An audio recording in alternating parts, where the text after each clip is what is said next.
그러면 그 육회를 익히면은 따뜻한 음식이 되는 건가요? 비슷합니다.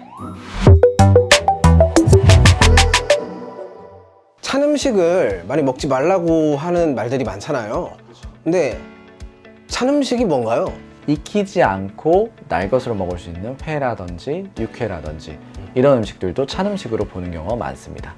단순히 뭐 팥빙수나 이런 것들만 보는 건 아니고요. 그러면 그 육회를 익히면은 따뜻한 음식이 되는 건가요? 근데 실제로 소화가 편하잖아요. 장에서 소화가 쉽게 될 수 있다라고 하면 육회를 익혔을 때 고기 익히는 거잖아요. 그러면 소화가 잘 되죠. 우리가 우유 그리고 유제품, 치즈 같은 경우가 생각보다 찬 음식으로 해당하는 경우가 많습니다.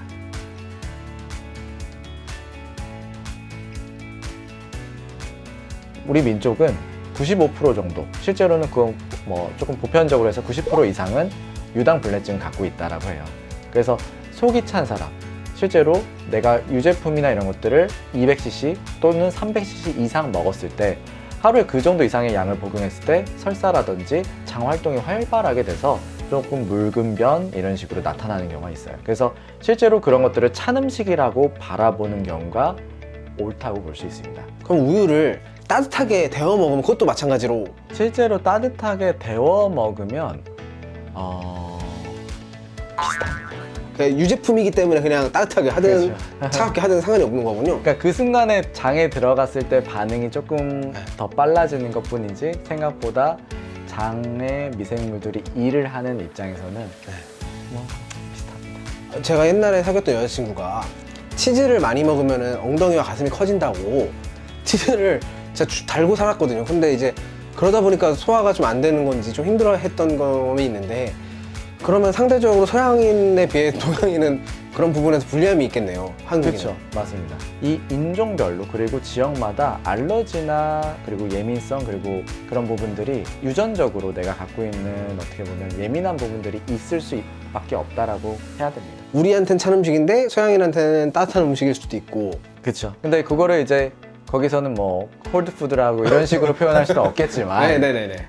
찬 음식의 정의를 조금 더 확장해서 내가 중요한 부분을 놓치지 않는 게 우리 삶의 질에 뭐 QOL이라고 표현하잖아요. 삶의 질을 높이는데 유리할 수 있다. 저는 알기로 4가지의 체질이 있다고 알고 있었어요. 옛날부터. 그 먹어야 될 음식과 먹지 말아야 될 음식이 좀 다를 것 같아요. 그렇죠. 어떻게 다를까요? 소양인 같은 경우는 월소양인 그리고 한소양인으로 나눌 수 있는데 보통 한소양인 체질은 많이 없는 편이에요. 그래서 토음인 체질은 많이 없기 때문에 보통 토양인으로 바라보고요. 더위에 약하다고 찬 음식을 많이 드시기가 좋은데 웬만한 상황에서는 소화력이 강해서 소화가 가능합니다. 그래서 우리가 흔히 뭐 접하는 음식들, 보양식, 뭐 장어라든지 아주 추천드리는 음식이고요. 그리고 약재 중에서도 조금 드셨을 때 묵직하지만 소화가 됐을 때 기력을 보충해 줄 수 있는 뭐 숙지황이라든지 구기자 뭐 이런 약재들은 충분히 도움이 많이 됩니다. 추천하지 않는 음식으로는 우리가 열을 갑작스럽게 올려서 더위에 약한 소양인이 더 힘들게 만드는 인삼이라든지 홍삼 그리고 사삼 그리고 음식으로 따지면 두릅 같은 음식이 있습니다. 소음인 같은 경우에는 우리가 소화력이 약하다라는 거를 인정을 해야 돼요. 그래서 보통 전반적으로 속이 차고 그 대신에 내가 엉덩이가 무겁고 오래 앉아있는 장점이 있지만 소화력이 약한 것을 천천히 보듬어 줄 필요가 있습니다. 그래서 삼계탕 같이 푹 삶고 잘 익고 삼삼한 음식을 선호하시는 게 가장 좋습니다.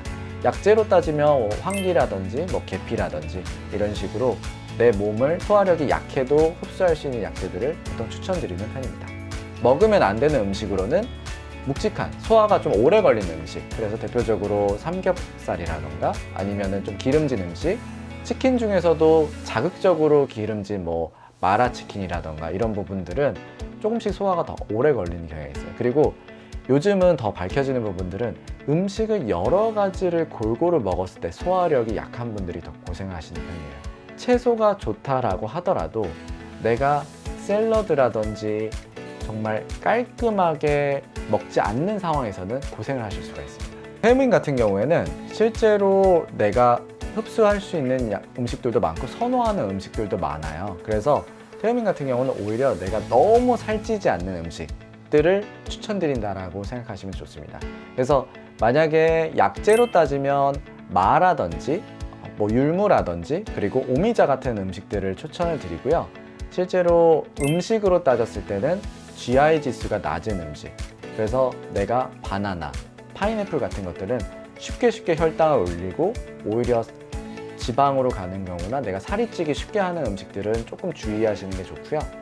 상대적으로 GI 지수가 낮은 뭐 대저토마토라든지 조금 더 깔끔한 음식들은 선호하시는 게 더 도움이 많이 됩니다. 태양인 분들 같은 경우는 사실은 추천드리기가 정말 어렵습니다.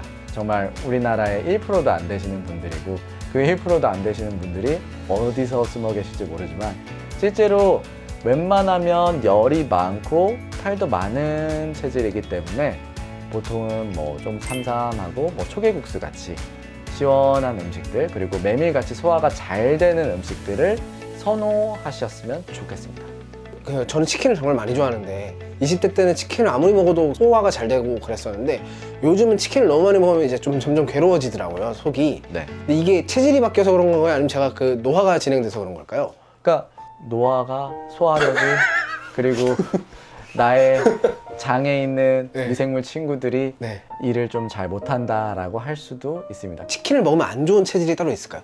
실제로는 그거는 없습니다. 아, 그래요? 네, 그거는 없습니다. 오, 큰 희망과 같은 것 같은데요? 아까 말했듯이 소양인이나 태음인 같은 경우는 굳이 가리지 않아도 돼서 의외로 그 두 체질 같은 경우에는 건강기능식품 중에서도 네. 조금 조절해서 드셔라 이렇게 하는 경우도 있습니다.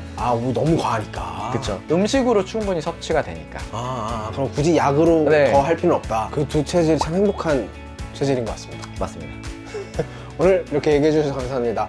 그러면 저도 앞으로는 좀 삼삼한 음식 먹고 저는 그 두 체질에 속하길 바라면서 마구 먹겠습니다. 감사합니다. 감사합니다.